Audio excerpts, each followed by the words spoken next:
sana nakisa na ang ating mga minamahal natin kababayan. Ayun, si Pres, ano, kamusta ka? Ayos ba? Okay. Ayun, okay lang.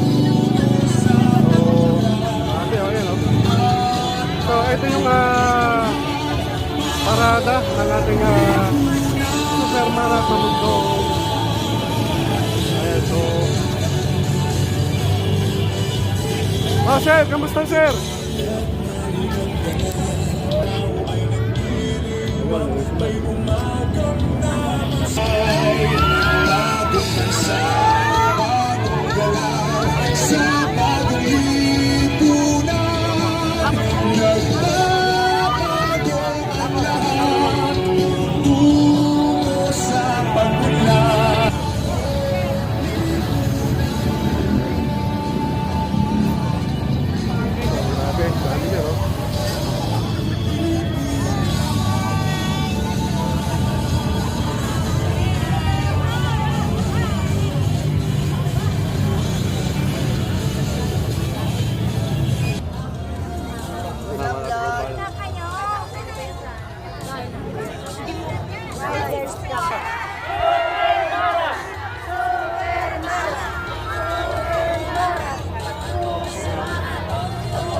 Okay, yami pa tayo.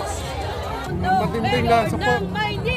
Yes, yan ang abangan natin dito sa tunay na pagbabago. Para sa pagbabago at pag-unlad ng mga Manileño. Ayun, maraming salamat yung mga supporters ng ating Super Marathon Mundo. Super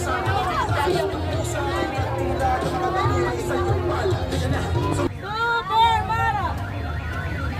So ito talagang ano to. Antara na to, wala nang taguan dito.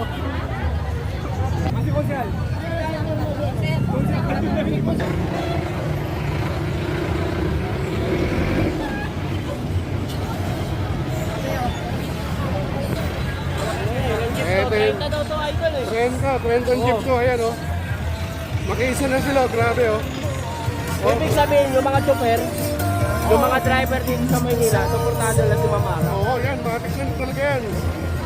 Gano'n mo, 30 jeep ang sumama at nakisa sa parada ng ating Super Marathon Mundo. Ayan. Hello ma'am! Kamusta po?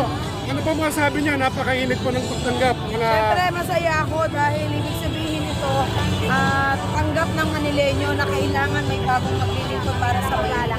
Yung pag-asa na ibinigay natin para sa kanila ay pag-asa ng lahat, hindi lang para kay Marathon Mundo. Pag-asa ng Manileño na mababago at matitigil ang korupsyon para magkaroon ng tunay na programa para sa Maynila. Kaya samahan po ninyo kami para sa isang alay lakad para sa kabutihan ng Manileño, sa pag-asa ng Manileño na mangyari na ang tunay na pagbabago para sa Maynila.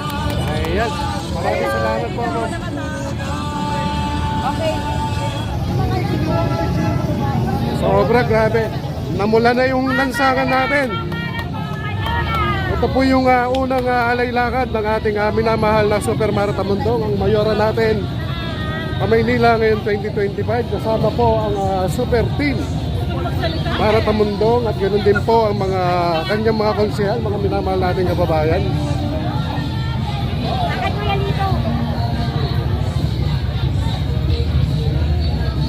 At ito po, nakasuporta rin ng One Movement, ang M-Flag, mga minamahal nating kababayan, yung Marcos Forever Loyalist Active Group.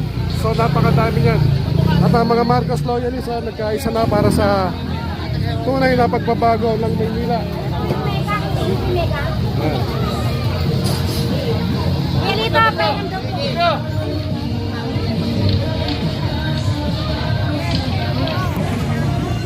Go! Invite, baka malaglag.